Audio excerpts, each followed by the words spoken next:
Nesse vídeo eu vou discutir os elementos básicos da teoria atomística. Isso vai nos dar a base para prosseguirmos no estudo da termodinâmica. Em particular aqui eu vou falar de átomos, moléculas, mol e massa molar.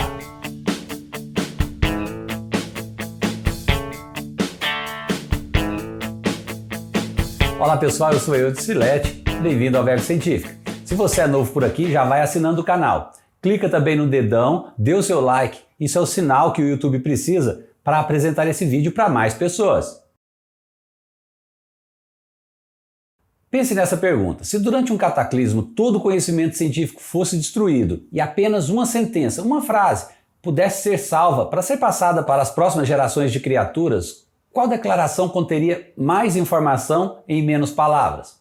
A melhor resposta é: todas as coisas são feitas de átomos, pequenos corpos que se movem em movimento perpétuo, se atraindo uns aos outros quando estão um pouco distantes, mas se repelindo ao serem espremidos uns contra os outros. Tanto a pergunta quanto a resposta são de Richard Feynman, um dos maiores cientistas da história. Na verdade, Feynman está se referindo à hipótese atômica, e ela é a chave mais importante para a compreensão das mudanças físicas e químicas que acontecem no mundo. O comportamento das partículas em nível atômico tem um papel crucial para as coisas do mundo e para os estudos científicos dessas coisas. Os átomos são tão minúsculos que, se uma maçã fosse ampliada para o tamanho da Terra, cada um dos seus átomos teria o tamanho de uma maçã normal. O átomo é a partícula básica de qualquer composto químico. No seu núcleo estão agrupados os prótons, que têm carga positiva, e os nêutrons, que não possuem carga. Orbitando em torno do núcleo estão os elétrons, que equilibram a carga do átomo com a sua carga negativa. E quase toda a massa do átomo está contida no núcleo. A massa do elétron é muito, mas muito menor do que a massa do núcleo. Para se ter ideia, se um elétron tivesse uma massa de 1 grama, a massa do núcleo seria de aproximadamente 1,8 kg.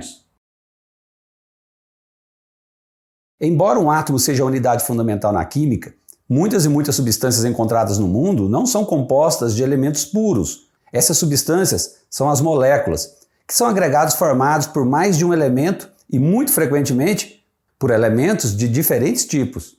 Uma das formas moleculares mais conhecidas é a molécula de água, que é composta de 2 átomos de hidrogênio e 1 de oxigênio.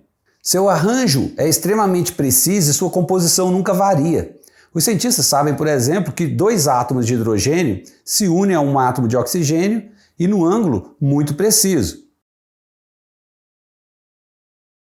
Há moléculas mais complexas que a da água e há moléculas muito mais complexas. Essa complexidade se reflete nos nomes às vezes longos e as representações simbólicas complicadas que são necessárias para identificar precisamente os seus componentes químicos. Um estudo detalhado e preciso da estrutura atômica e molecular será realizado aqui no canal, na série sobre teoria quântica. Mas para os propósitos da termodinâmica, essas poucas informações que apresentei já são bastante. O núcleo atômico tem cerca de 10 elevado a menos 13 centímetros de diâmetro, e o diâmetro do átomo como um todo é de cerca de 10 a menos 8 centímetros. Fica claro então que unidades de medidas especiais são úteis para descrever o tamanho dos átomos, e geralmente as medidas são fornecidas em termos do angstrom, que é uma unidade de comprimento que equivale a 10 elevado a menos 10 metros. Então o tamanho de um átomo é de tipicamente da ordem de 1 angstrom. Para colocar isso em algum tipo de escala imaginável, existem 10 milhões de angstrom em 1 milímetro. Medir as dimensões espaciais de um átomo, porém, não é tão importante quanto medir a sua massa. E, naturalmente, a massa de um átomo também é inconcebivelmente pequena. Por exemplo, é preciso um número extraordinariamente grande de átomos de carbono para termos apenas 1 grama de massa. Esse número é da ordem de 10 a 23 átomos.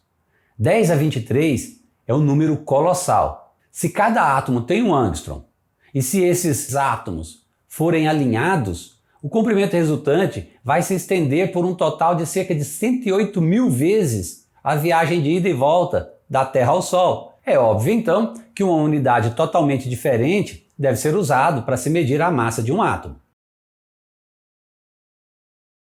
Trabalhar com números tão grandes, como o número de átomos, ou números tão pequenos, como é o seu tamanho ou sua massa, não é viável. Então, para se contornar esse problema, foi desenvolvida a escala de massa atômica.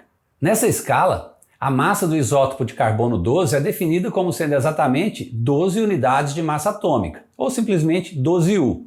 Ou, de forma equivalente, uma unidade de massa atômica é meramente a massa de um isótopo de carbono 12 dividido por 12.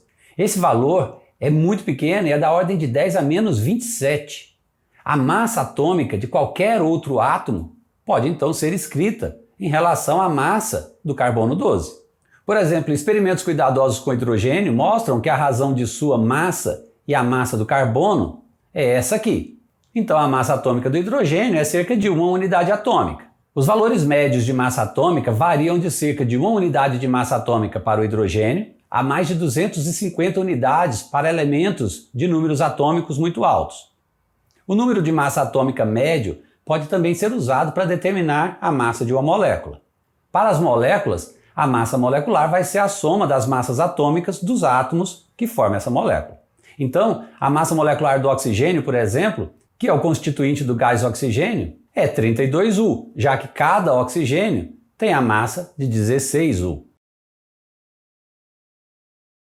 Frequentemente é necessário comparar amostras de átomos ou moléculas de diferentes substâncias e ainda ter a garantia de que se está analisando números iguais de partículas. Note que isso não pode ser feito em termos da massa, porque o número de átomos em cada amostra vai variar. Por exemplo, 1 grama de hidrogênio teria 12 vezes mais átomos do que 1 grama de carbono, que tem uma massa atômica de 12U. Então, é aqui que entra em cena o número de Avogadro, cujo nome é em homenagem ao físico italiano Amedeo Avogadro. Esse cara foi o primeiro cientista a perceber que os átomos poderiam se agrupar e formar moléculas. O número de Avogadro define a quantidade de partículas, átomos ou moléculas que existe em 1 mol. E o mol, por sua vez, é uma das unidades básicas do Sistema Internacional e ele mede a quantidade de substância. Ele define o número preciso de átomos de carbono que existe numa amostra de 12 gramas de carbono. Seu valor é tal que 1 mol vai conter 6 vezes 10 a 23 unidades de partículas, ou átomos ou moléculas. Observe que o mol nada mais é que um numeral coletivo. Da mesma forma que usamos uma dúzia para designar 12 ovos, ou uma resma para designar 500 folhas, ou um milheiro para designar 1000 tijolos, nós usamos 1 mol para designar um pacote de 6 vezes 10 a 23 átomos. 1 mol de substâncias diferentes terá massa e volume diferentes. A massa de 1 mol de ferro, por exemplo, sempre será maior que a de 1 mol de oxigênio. Por outro lado, a proporção entre eles é exatamente a mesma que a proporção da massa de um átomo de ferro para um átomo de oxigênio. Então, 1 mol permite comparar a massa de um elemento ou composto com a de outro. De forma prática, para realizar essa comparação, nós usamos a massa molar, que é a massa de 1 mol de uma dada substância. 1 mol de hélio, por exemplo, tem uma massa de 4,003 gramas. Logo, a sua massa molar é 4,003 gramas por mol. Já a massa molar do ferro é 55,85 gramas por mol. Isso significa que 1 mol de ferro tem uma massa molar cerca de 14 vezes maior que 1 mol de hélio. Essa diferença de 14 vezes parece até pequena quando a gente pensa nas enormes diferenças observáveis entre o ferro e o hélio. Você nunca vai ver um balão cheio de ferro ou um arranha-céu feito com vigas de hélio. A diferença mais notável entre o ferro e o hélio não vem da relação entre as suas massas molares, mas sim das suas densidades relativas. A densidade relativa pode ser avaliada em termos do volume que a substância ocupa. O volume de 1 mol de hélio é cerca de 43.000 vezes maior que o volume de 1 mol de ferro. Esses conceitos que nós estabelecemos nesse vídeo dão uma boa base inicial para nós discutirmos os problemas da termodinâmica que vem pela frente. Gostou dessa explicação? Então dê um like agora nesse vídeo. Isso é muito importante, pois é o seu like que vai fazer com que o algoritmo do YouTube dissemine esse vídeo para as pessoas. Ficamos por aqui. Se inscreva no canal clicando nessa bola aqui no meio da tela. E tenha verve científico. Abraço e até a próxima.